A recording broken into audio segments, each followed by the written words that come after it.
Bismillahirrahmanirrahim. Assalamualaikum warahmatullahi wabarakatuh. Alhamdulillah, pada pertemuan kali ini kita akan melanjutkan pembahasan materi PAI. Namun pada kesempatan kali ini kita akan membahas soal tryout 2 ya. Karena ujian madrasah dimajukan sehingga tryout 2 ini tidak diujikan. Makanya kita akan bahas soal-soal tryout 2 pada mata pelajaran fikih. Oke, kita langsung ke soalnya. Dan untuk anak-anak yang online, silakan di-download file tryout 2-nya di LS-nya ya. Soal yang pertama, air yang digunakan untuk berwudu harus air suci dan mensucikan atau tahir mutahhir. Artinya air itu suci dan sah apabila dipakai untuk bersuci serta dapat diminum. Berikut ini yang merupakan contoh air suci yang mensucikan adalah A. Air hujan, benar. Air susu, salah ya. Kalau sudah salah sudah, kita langsung ke B. Kemudian air hujan, air sumur, benar. Air terjun, benar. Air laut, dan air salju. B. Maka dari sini kita bisa melihat yang benar B. Coba kita cek C dan D untuk memastikan lagi. Air hujan, air sungai, air sirup. Nah, ada air sirup, ini salah. Kemudian air hujan, air kelapa, air susu. Nah, air kelapa, air susu ini tidak tahir mutahhir ya. Berarti jawabannya B. Zultan tampak gembira setelah mempunyai seorang adik perempuan. Ketika menggendongnya, tiba-tiba adiknya pipis dan membasahi badan Zultan. Pada waktu akan sholat, Zultan harus mensucikan badannya yang terkena pipis dengan cara, oke, kita lihat di sini anak perempuan, ya. Air kencing anak perempuan termasuk ke dalam kategori najis mutawasitoh, yaitu najis sedang. Cara mensucikannya yaitu dengan menyiram atau membasuh menggenangkan air pada letak najis tersebut sehingga hilang semua sifat-sifatnya. Oke, kita lihat pilihannya. Menyiram tubuhnya dengan air sebanyak 7 kali, salah. Cukup mengeringkan tubuhnya yang terkena najis, juga salah. Hanya cukup membasahi tubuhnya dengan air dan mengeringkannya. Yang D, menyiram tubuhnya dengan air hingga bersih dan hilang bekasnya. Maka D ya, jawaban yang paling benar. Kemudian Gendis melakukan sholat zuhur pada rakaat kedua.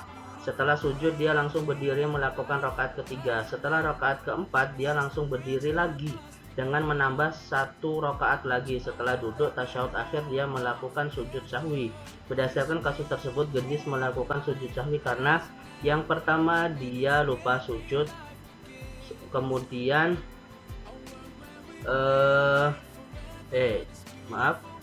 dikarenakan, kita langsung ke pilihannya saja, tidak melakukan rukuk pada rakaat pertama disempurnakan dengan sujud, salah. Tidak tasyahud awal,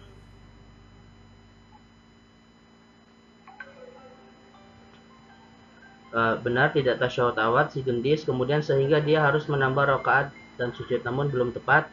Lupa tasyahud awal, kemudian ragu rakaat keempat sudah dilakukan atau belum. Oke, berarti yang benar adalah C, karena Gendis tadi ketika rakaat keempat kemudian setelah sujud ia kembali lagi melakukan 1 rakaat lagi. Artinya Gendis itu bimbang apakah rakaat keempat sudah dikerjakan atau belum. Maka jawabannya adalah C. Kemudian mendengarkan dan menjawab azan adalah kesunahan bagi jamaah. Maka ketika muazin mengumandangkan kalimat as-salatu khairum minan naum pada azan subuh, jamaah menjawabnya adalah sodakta wa barota wa ana ala dzalika minasyahidin. Maka jawabannya adalah C ya. Dalam melaksanakan sholat berjamaah, tempat makmum tidak boleh di depan imam. Adapun yang menjadi patokan adalah tumit, yakni bagian belakang telapak kaki. Apabila makmum terdiri dari 2 orang atau lebih, maka semua makmum berbaris di belakang imam. Akan tetapi apabila makmum hanya seorang, maka posisi makmum berdiri di sebelah kanan agak mundur sedikit ke belakang, oke, benar. Kiri agak mundur sedikit ke belakang, salah. Kalau kiri salah ya. Kemudian kanan agak maju ke depan, salah. Maka jawabannya A. Jadi ketika ada makmum eh, ada orang yang berjamaah terdiri dari 2 orang, maka bisa dilakukan dengan 2 cara, yaitu makmum dan imam sejajar, makmum di sebelah kiri. Imam di sebelah kiri, makmum sebelah kanan, atau makmum yang sebelah kanan agak mundur sedikit untuk membedakan mana imam. Maka di sini yang paling tepat jawabannya adalah A. Setiap selesai sholat azhar selalu berzikir dan membaca tasbih, tahmid dan takbir sebanyak 33 kali. Zikir yang dilakukan azhar adalah zikir dengan ucapan, ya. Zikir dengan ucapan itu adalah melafalkan keagungan Allah, ya, melafalkan kebesaran Allah, memuji dengan sifat-sifatnya, subhanallah, alhamdulillah, dan lain sebagainya. Soal selanjutnya, berdasarkan pernyataan di atas, yang termasuk amalan sunnah sholat Jumat adalah: 1. Sebelum berangkat mandi terlebih dahulu. Benar, berarti yang ada satunya maka benar. A dan B pasti benar, C dan D udah otomatis salah karena tidak ada satu. Kemudian yang kedua, memotong kuku dan kumis supaya terlihat rapi. Nomor 2 benar, ada A dan B sama-sama ada nomor 2. Nomor 3, berpakaian baru, salah, ya. A, B tidak ada 3. Kemudian memakai wangian, benar. Nah, yang ada 4-nya benar, antara A dan B yang ada nomor 4A, maka yang benar adalah A. Oke, soal selanjutnya. Irsal hendak ke Jakarta naik kereta. Kereta jurusan Jakarta berangkat dari stasiun Solo pukul 19. Berarti sudah hampir asar, ya, masih dalam maghrib. Sebelum berangkat, Irsal melakukan sholat jamak qashar takdim dengan cara, berarti sholat maghrib dengan sholat isya di jamak qashar takdim. Maka caranya adalah: A. Sholat maghrib 3 rakaat dilanjutkan sholat isya 4 rakaat, salah karena ini ada qasharnya. Sholat maghrib 2 rakaat, salah karena maghrib tidak bisa diqashar. Sholat maghrib dan sholat isya dilakukan dengan 1 kali niat, salah, maka jawabannya adalah D. Sholat maghrib 3 rakaat dilanjutkan sholat isya 2 rakaat. Soal selanjutnya, Pak Karim terkena penyakit stroke, tidak dapat berjalan untuk pergi kemana-mana. Beliau dibantu dengan kursi roda. Nah, kata kuncinya kursi roda. Pak Karim, artinya Pak Karim ini masih bisa duduk, ya. Pak Karim tidak mungkin dapat melaksanakan sholat secara sempurna. Meski demikian, Pak Karim harus tetap melaksanakan sholat yang menjadi kewajiban karena akalnya masih sehat. Oleh sebab itu, cara sholat yang dilakukan oleh Pak Karim adalah yaitu duduk, ya. B. Soal selanjutnya nomor 10. Berdasarkan pernyataan di atas, yang termasuk sholat sunnah mu'akkad ditunjukkan oleh nomor sholat sunnah mu'akkad itu adalah sholat yang dianjurkan. Kita lihat, sholat duha merupakan sholat yang dianjurkan, ya. Berarti yang ada satunya benar, maka A sudah pasti A. Kita cek, ya. 1, 3, 5. 1 sholat duha benar, 3 sholat tarawih. Nah, ini sangat mu'akkad. 5 2 rakaat sholat witir, ya. Berarti jawabannya adalah A, ya. Jadi kalau kita walaupun tidak tahu semuanya, maka cara menjawabnya seperti itu, ya. Dilihat yang paling benar. Kemudian nomor 11, banyak kenikmatan diberikan Allah Subhanahu wa taala kepada kita.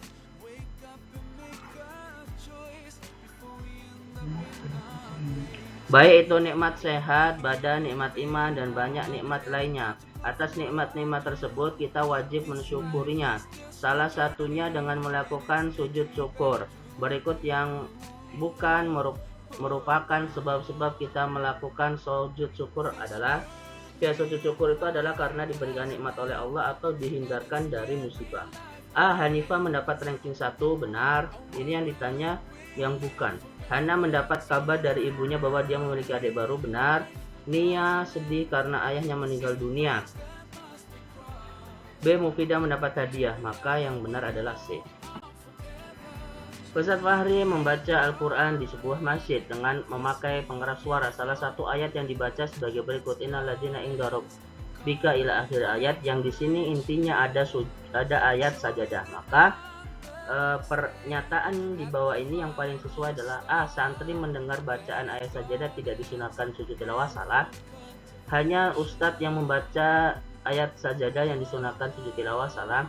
Masyarakat yang mendengar tidak disunahkan sujud tilawah, salah. Jadi kalau ada sujud tilawah baik yang membaca atau mendengar, maka disunahkan untuk sujud tilawah. Maka jawabannya adalah D. Masyarakat yang mendengar jika dalam kondisi suci disunahkan sujud tilawah meskipun tidak berada di lokasi.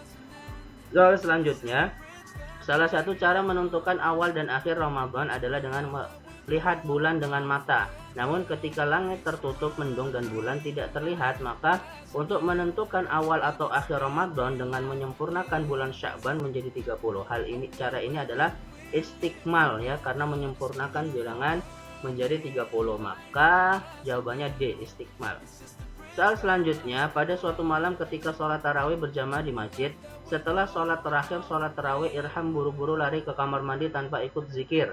Setelah lari kamar mandi, dia langsung pulang ke rumah dan tidur sampai pukul 4. Dia dibangunkan ibunya untuk sahur. Ketika makan sahur, dia tidak niat untuk puasa karena sudah terbiasa niat setelah sholat tarawih.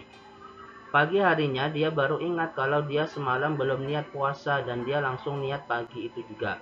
Puasa yang dilakukan Irham maka hukumnya tidak sah karena niat merupakan rukun puasa A ya. Namun kalau puasa sunnah ketika lupa pagi itu boleh niat. Namun karena ini puasa wajib, puasa Ramadan, maka harus diniati. Kecuali dia sudah niat sebelumnya, yaitu langsung 30 hari. 15. Keluarga Pak Doni berjumlah 5 orang yang terdiri dari Pak Doni, istrinya, 2 anaknya yang bernama Yusuf dan Fitri, dan ibu Pak Doni. Maka zakat fitrah yang wajib dikeluarkan Pak Doni adalah, di sini berjumlah 5, maka 5 dikali 2,5 jawabannya adalah 12,5 kg. Saat berpergian zakat di masjid terdapat beberapa mustahik zakat di sana, di antaranya yaitu 5 mahasiswa yang sedang merantau untuk menuntut ilmu dari negara tetangga dan Zahran yang bertugas mengumpulkan dan mendistribusikan zakat. Dalam hal ini 5 mahasiswa tersebut termasuk salah satu mustahik zakat, yaitu A ya, amil ya, yang mendistribusikan zakat yaitu panitia zakatnya disebut amil. Kemudian soal selanjutnya, Pak Hamid memberikan perusahaan kepada salah satu anaknya yang dianggap lebih mampu untuk mengelola perusahaannya. Tindakan Pak Hamid disebut dengan A, hibah, sodaqah, waris, hadiah. Oke, kalau hadiah bukan, karena karena hadiah itu memberikan karena ada rasa hormat dan lain sebagainya, karena prestasi. Kemudian C, waris, bukan, karena Pak Hamid masih masih hidup. Sodaqah bukan ya. Ya, makanya adalah hibah yang memberikan secara cuma-cuma.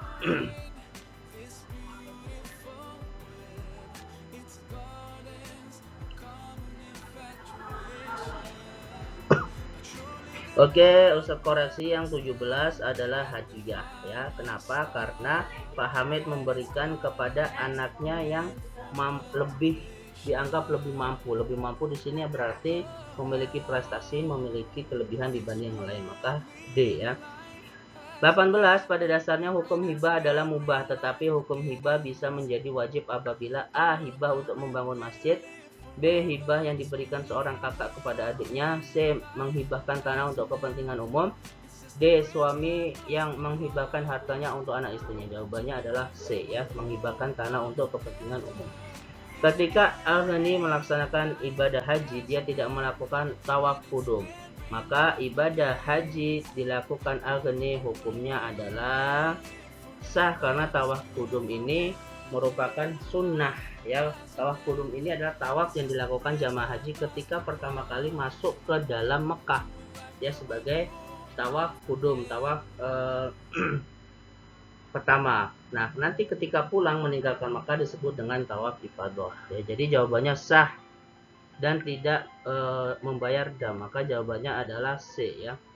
Soal selanjutnya, melakukan umrah terlebih dahulu kemudian haji disebut dengan haji tamato ya. Jadi haji dibagi menjadi 3, ada ifrad, tamato, dan juga qiran. Ifrad itu haji dulu baru umrah, kemudian tamattu itu umrah dulu baru haji, sedangkan qiran itu adalah haji dan umrah dilakukan bersamaan. Kemudian nomor 21, perhatikan ayat berikut ini, ya Yohanna sukulu mimma fil ardi halalan thayyiba. Potongan ayat di atas memerintahkan kita agar mengkonsumsi makanan yang baik, yang halal dan baik. Maka jawabannya D ya, dari kata halal dan thayyibah di sini kata kunci. Kemudian pada dasarnya darah itu haram dimakan, namun ada dua jenis darah yang halal, yaitu darah hati dan limpa. D ya, hati dan limpa. C ya, berarti C, hati dan limpa. Bu Najla memiliki seekor ayam. Suatu ketika ayam tersebut tertabrak motor. Belum sampai disembelih, ayam tersebut sudah mati. Dan Bu Najla masih tetap mengolah ayam tersebut dan memakannya. Yang dilakukan Bu Najla menurut pandangan Islam adalah A. Boleh asalkan membaca basmalah terlebih dahulu. Maka tidak boleh karena ayam itu sudah menjadi bangkai karena sudah mati sebelum disembelih. Maka tidak. Jawabannya adalah haram karena sama dengan memakan bangkai. C ya. Selanjutnya, berkurban sangat dianjurkan bagi mereka yang memiliki kemampuan untuk melaksanakannya. Hal ini bertujuan untuk mendekatkan diri kepada Allah sekaligus sebagai rasa syukur karena sudah mendapatkan nikmat yang banyak dari Allah.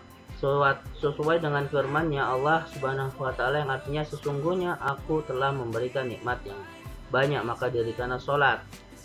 Nah, ayat Al-Quran sesuai dengan perintah tersebut adalah Inna a'tainakal kautsar fasholli lirabbika wanhar. Sesungguhnya aku telah memberikan kepadamu al-kautsar, nikmat yang banyak, fasholli maka salatlah. Nah, ini sesuai dengan pertanyaannya, maka jawabannya adalah B. 25. Haji Sufyan selalu melakukan akikah setiap istri melahirkan anak sesuai sunnah Rasulullah. Anaknya berjumlah 5 laki-laki, 5 perempuan. Kambing yang harus disembelih sejak anak pertama adalah 5 laki-laki berarti 10 kambing, 5 perempuan 5. Jadi 10 ditambah 5 maka jawabannya adalah A, 15. Oke, perhatikan pernyataan berikut. Berdasarkan pernyataan di atas yang termasuk jual beli tidak sah karena kurang syarat dan rukunnya ditunjukkan oleh nomor K. A. Jual beli dengan sistem ijon. Ini termasuk yang syarat dan rukunnya tidak terpenuhi. Berarti yang ada satunya benar, A dan B benar. 2. Jual beli barang haram, benar. Kemudian 3. Jual beli dengan niat menimbun barang, ini salah ya. Yang selanjutnya ada 3 dan 6. Berarti yang ke-6, jual beli belum jelas barangnya, benar. Maka jawabannya adalah B ya. Soal nomor 27. Adi meminjam uang kepada Irfan sejumlah 100.000 dengan syarat ketika mengembalikan harus ada tambahan sehingga menjadi 110.000. Adi ingin ada keuntungan dari meminjam uangnya. Jenis tambahan riba semacam ini termasuk riba kordi ya, dimana ketika seseorang minjam harus menambahkan bunganya, maka ini riba kordi ya. Kemudian 28. Hukum asal pinjam meminjam adalah mubah namun dapat berubah menjadi wajib, sunnah dan haram sesuai dengan situasinya. Pak Hendra meminjamkan motornya kepada seseorang untuk kepentingan membeli minuman keras dan untuk kepentingan itu Pak Hendra mengetahuinya, maka pinjam meminjam dalam kondisi tersebut adalah D ya, haram. Untuk membeli sesuatu yang haram maka haram.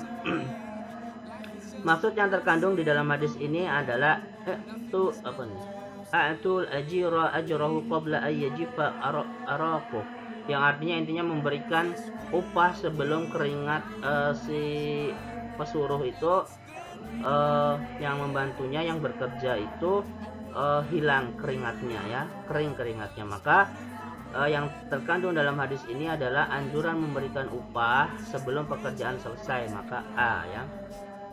Soal selanjutnya, penyerahan barang yang dilakukan oleh orang yang berhutang kepada jaminan atas utang yang telah diterima. Nah, ini dengan maksud agar memberi utang memperoleh jaminan untuk mengambil kembali seluruh atau sebagian piutangnya. Ini rohan ya, jaminan. Nah, apabila meminjam tidak mampu membayar utangnya, barang yang digadainya harus memenuhi syarat, yaitu A. Barang itu harganya dapat menutup utangnya milik orang yang menggadaikan dan barang itu harus diketahui ukuran, jenis dan sifatnya. A ya, sudah pasti A. Kalau yang B, barang itu harganya boleh tidak seimbang, maka salah. C. Barang itu harganya dapat menutup utang barang itu milik orang lain, salah ya, harus milik sendiri. D. Barang itu harganya dapat menutup utangnya milik orang yang menggadaikan dan barang itu dikira-kira ukurannya, salah, maka benar jawabannya adalah A. Oke, selanjutnya berdasarkan tabel berikut yang merupakan syarat jenazah yang harus dimandikan ditunjukkan oleh nomor 1. Jenazah itu orang muslim, benar. Ya, berarti A, B, D benar, C salah. Badan atau anggota tubuhnya masih ada sekalipun hanya sebagian. Tidak ya, karena kalau badannya itu rusak terpotong-potong tinggal tangannya saja maka tidak perlu. Kemudian 3, matinya bukan karena penyakit tertentu. D benar ya, karena tadi 2 tidak ya, sisanya adalah A, B, D, dan A, B ada nomor 2 berarti salah, sisanya adalah D, yang benar D ya. Soal selanjutnya, sholat jenazah dilakukan secara berjamaah. Apabila jenazah tersebut laki-laki, maka imam mengambil posisi di samping kepala sejajar dengan kepala, dan makmum mengambil tempat di belakangnya secara berbaris. Apabila jenazah tersebut perempuan, maka sejajar dengan perut ya. Maka jawabannya adalah B. Soal selanjutnya, Paijo seorang pembunuh yang pernah melakukan pembunuhan dan pernah dipenjara 5 tahun. Ketika orang tuanya meninggal, Paijo tidak mendapat harta warisan karena sebab-sebab tertentu. Hal-hal yang menyebabkan tidak mendapatkan warisan adalah A. Membunuh benar, perbedaan agama benar, murtad benar, budak benar, berarti A ya. Sudah pasti A, maka jawabannya adalah A. Soal selanjutnya, berdasarkan daftar tersebut, ahli waris yang dapat termahjub adalah, termahjub artinya terhalangi tidak mendapatkan harta warisan disebabkan oleh orang lain. Anak laki-laki itu tidak pernah termahjub, artinya setiap ada pembagian waris maka anak laki-laki itu pasti dapat. Maka yang ada satu salah, A dan B salah, A dan C salah. Kemudian saudara kandung. Saudara kandung ya, kita ke bawahnya saja dulu. Kemudian ibu juga pasti dapat ya, berarti yang ada 3 itu salah, A dan D. Kemudian cucu laki-laki, nah cucu laki-laki ini akan termahjub oleh anak laki-laki ya, berarti 4, yang ada 4-nya benar, berarti tinggal B dan C. Oke, berarti tadi saudara kandung dan cucu laki-laki itu termahjub. Sekarang yang kelima, suami juga selalu mendapatkan warisan. Maka yang terakhir adalah nomor 6, paman dari bapak. Nah, paman ini akan termahjub oleh anak ya. Maka jawabannya adalah B, 2, 4, 6. Bu Jainab meninggal dunia. Nah, soal warisan ini nanti akan kita bahas di akhir video ini. Oke, sekarang kita masuk ke dalam esainya. Pak Irwan dan Bu Irma baru saja dikaruniai seorang putra yang sangat lucu. Usianya belum genap 1 tahun dan masih minum air susu ibu. Pak Irwan selalu menggendongnya membawa main ke rumah tetangganya. Seringkali ia dipipisi oleh putranya. Begitu juga dengan istrinya. Sering sekali putranya buang air besar digendongnya. Tapi itu tidak membuat marah, justru membuatnya tersenyum bahagia. Lagi pula banyak air dari sumur untuk membersihkannya. Berdasarkan cerita tersebut, klasifikasi macam-macam najis dan contoh serta macam-macam air dicontohkan. Oke, jadi di sini dikatakan bahwasanya anak laki-laki yang belum masih di bawah umur 2 tahun dan belum minum air susu ibu, maka di sini disebut dengan najis mukhaffafah, yaitu najis ringan. Maka cara membersihkannya cukup dipercikan pada daerah yang najisnya, yaitu menggunakan air mutlak, air tahir, mutahhir, air yang dapat suci mensucikan, air sumur, air laut, air sungai, dan lain sebagainya. Soal selanjutnya, perhatikan ilustrasi berikut. Ketika sedang patroli di sebuah pantai, TNI Angkatan Laut diterjang ombak yang sangat dahsyat yang membuat mereka terombang-ambing dan jatuh. Salah satu di antara mereka ada yang selamat terseret ombak hingga ke tepi pulau yang tak berpenghuni. Walau bagaimanapun sambil menunggu pertolongan, tentu TNI harus bisa bertahan hidup di pulau tersebut. Sudah 2 hari belum juga ada pertolongan. Awalnya TNI itu bisa bertahan dengan memakan makanan yang halal dimakan dari tumbuh-tumbuhan. Namun lama-kelamaan TNI tersebut perlu juga asupan makanan yang berat untuk bisa bertahan hidup. Sedangkan di hutan tersebut ia tidak menemukan hewan berkeliaran, kecuali hanya ada babi yang berkeliaran. Berdasarkan cerita tersebut, apa yang harus dilakukan TNI tersebut untuk bisa bertahan hidup? Maka mempertahankan hidup di sini hukumnya wajib, sehingga ketika tidak ada makanan kecuali hanya babi di sini, maka TNI boleh memakan babi namun sesuai kadarnya ya. Ketika sudah memakannya dan sedikit itu sudah cukup untuk bertahan hidup, maka tidak boleh dilanjutkan ya. Maka hukumnya boleh untuk memakan babi di dalam keadaan darurat demi untuk mempertahankan hidup. Soal selanjutnya, perhatikan kisah tersebut. Ibu Ratna adalah seorang ibu dari 3 anak. Ia menafkahi ketiga anaknya sendirian karena suaminya sudah lama meninggal dunia. Membiayai 3 orang anak membuatnya kesulitan apabila ia tidak mempunyai pekerjaan yang menjanjikan. Keadaan tersebut hingga membuatnya terpaksa meminjam uang kepada rentenir. Rentenir itu memberikan pinjaman kepada Ibu Ratna sebesar 1 juta, tapi dengan syarat nanti mengembalikan sebanyak 1.100.000. Ibu Ratna setuju. Berdasarkan kisah tersebut, termasuk jenis apakah transaksi tersebut dan apakah dibenarkan Islam. Oke, jadi ini berkenaan dengan riba ya. Riba artinya riba itu aziyadah, yaitu menambahkan. Nah, di sini seseorang meminjami uang 1 juta dan harus mengambilkan 1.100.000, ada bunganya, maka ini disebut dengan riba qardi ya. Soal selanjutnya, tidak lama setelah kepulangan dari rumah sakit, Dr. Anton merasakan gejala-gejala yang dialami oleh orang yang terpapar COVID-19. Karena ia selama ini merawat pasien COVID-19, ternyata secara tidak sadar Dr. Anton terkena virus tersebut. Kemungkinan karena imunnya sedang turun, akibatnya lelahnya merawat pasien hingga Dr. Anton ngedrop dan meninggal dunia. Berdasarkan cerita di atas, bagaimana ketentuan menyolatkan Dr. Anton? Oke, ketentuan ini karena Dr. Anton ini mengidap COVID-19, maka penyelenggaraannya harus disolatkan sesuai dengan protokol kesehatan biasanya, yaitu langsung disolatkan di rumah sakit. Nah, nomor 40. Nah, kita langsung ke slide selanjutnya. Nah, kita bahas tadi soal nomor 35 ya. Soal nomor 35 tadi, seorang meninggalkan ahli waris, yaitu suami, ibu, laki-laki, dan tirkahnya atau harta warisannya 360 juta. Berapakah bagian anak laki-laki ya?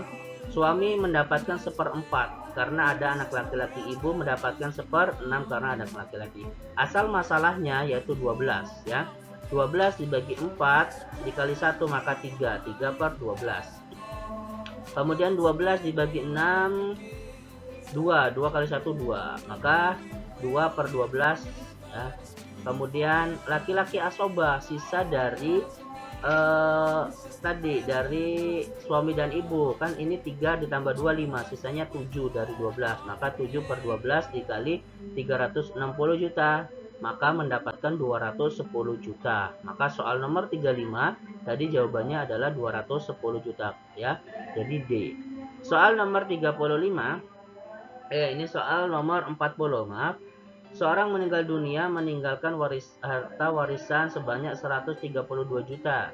Ya, ahli warisnya ada suami, ada ibu, ada anak perempuan. Berarti yang meninggal di sini adalah istri ya. Maka bagian suami 1/4 karena ada anak perempuan, bagian ibu 1/6 karena ada anak perempuan.